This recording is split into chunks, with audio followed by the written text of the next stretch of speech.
Fascism is a word that's often misused, but you've experienced it, the real thing. Yeah, I think so. I think When did you realize that you were ensnarled by fascism? When did it manifest itself? I think it was evident from the very beginning, the ferocity, the sheer brute force that they use, the disregard for any kind of human dignity. I mean, their aim was really to make you into a thing, I think in order to protect themselves, because if they made you into a thing, then they didn't have to have human feelings towards you. They dehumanized you from the very beginning. Once again, a Latin American elite was delighted to be rescued by fascism. A country has to be well set, has to be well run, well worked, and see that everyone does the work. Because if they don't, then that country goes to the dogs. And this is the one man that's been able to hold them. I don't believe there's any torturing done in this country. Because you understand one thing. Why torture somebody when you can shoot them?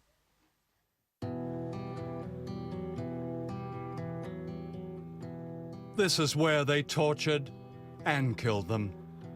Villa Grimaldi was once a palatial home in a suburb of Santiago. Under Pinochet, it became a place of horror. Today, it's a memorial to its many victims.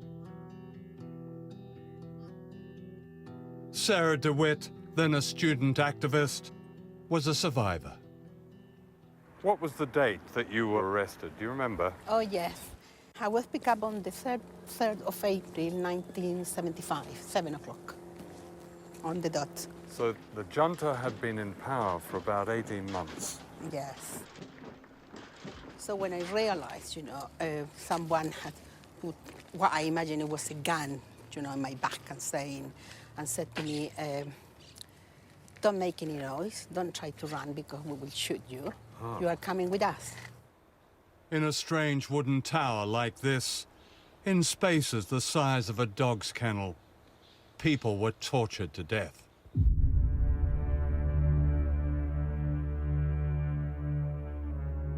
They took me to this room. They were punching me, hitting me, grabbing my nipples, telling me that I was a whore. So they asked me to take off my clothes, and they tied me up. And then they started giving me electricity. Now, the electricity was all the time inside my vagina, in my breast, and then it was going round, round my body, my legs, my arms. And, well, they did that, They would stop asking me questions, and then touching me everywhere, and shouting, abusing. And then they would go, they continue with electricity. Duane Claridge was head of the CIA's Latin American division in the early 1980s. Chile, the only reason it exists is because of Pinochet. At a huge human price. What human price? Give me a break. The thousands who were disappeared and murdered? Thousands? You count them. What thousands? Well, and I've don't seen... talk to me about truth commissions. I've seen their names in the cemetery in Santiago. Yeah, you're saying they're thousands. fakes? There aren't thousands. Well... There aren't thousands, sir.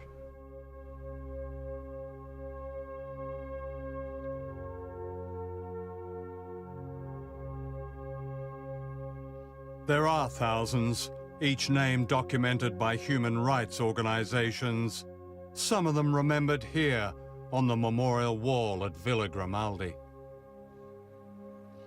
You have a couple of friends there, like Jacqueline. Yes, I have friends, mainly people from my training. There is a girl there, Jacqueline Drugy, another one, Cecilia Labrin.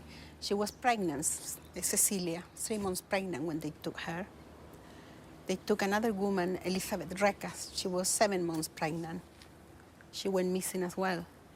It was a period in which almost everybody in the present situation regards as a dark time, in which the CIA played a major role. That's right. They played a major role in overthrowing, what's his name? what's his name was Salvador Allende. Yeah, fine, okay. He was democratically elected. Right, okay.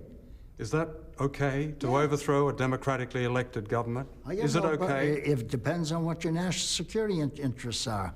Are you denying that Pinochet caused huge suffering in that country? I am huge, I don't buy.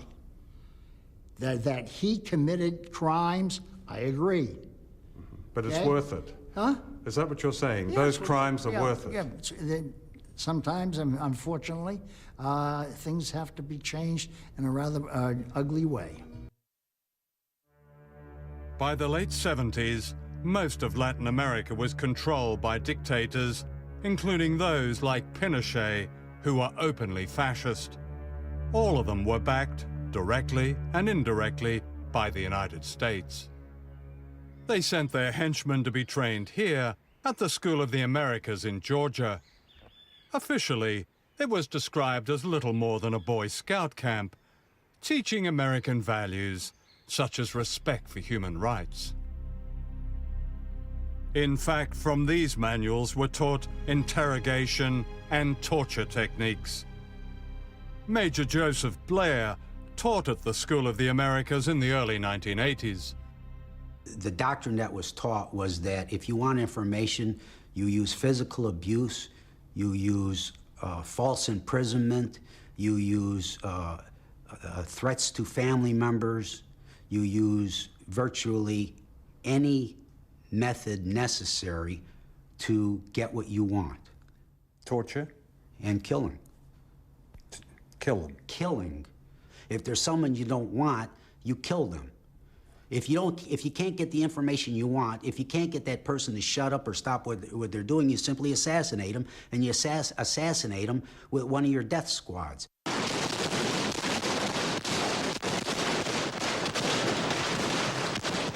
This is a death squad in action in El Salvador.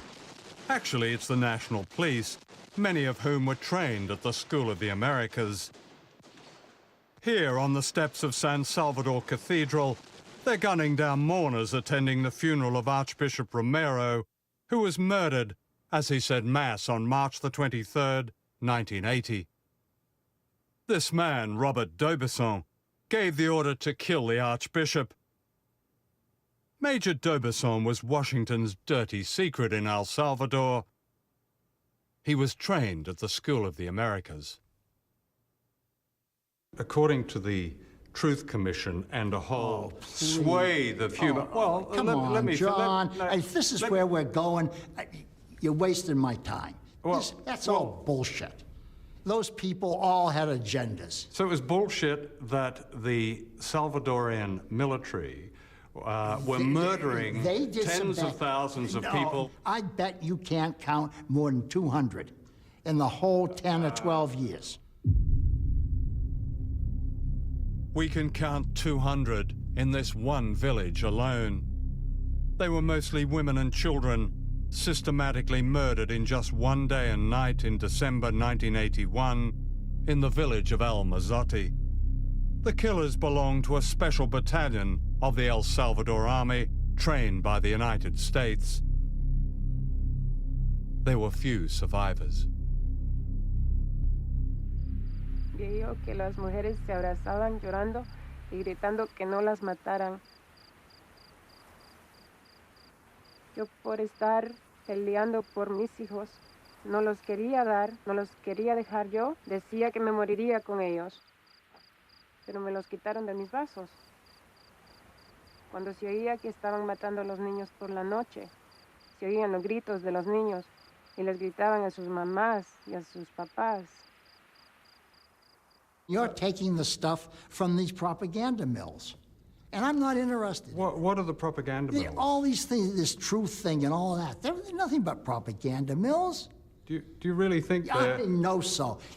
Are they all conning us, lying us? Yeah, Amnesty of course they are. International? Amnesty International's right in the middle of it. During the 1980s, the years of Ronald Reagan in the White House, a trail of carnage and grief was blazed across Central America. I reported America's war against Nicaragua which had the temerity to overthrow a Washington-backed dictator, Somoza. The CIA attacked Nicaragua with death squads known as the Contra. Why did Washington attack such tiny countries? Because the weaker they are, the greater the threat. People who can free themselves against all the odds are sure to inspire others. What right have you, when I mean you, the CIA, the United States government, or any foreign power, what right do you have to do what you do in other countries? What National right? security interests. But that's a divine right, isn't it? Because the people that you do it to have no say in this. Yeah, well, that's just tough. We are going to protect ourselves, and we're going to go on protecting ourselves because we end up protecting all of you. And let's not forget that. Right, no, I won't. We'll intervene whenever we decide it's in our national security interest to intervene. And if you don't like it, lump it. Get used to it, world. We're not going to put up with nonsense. And if our interests are threatened, we're going to do it.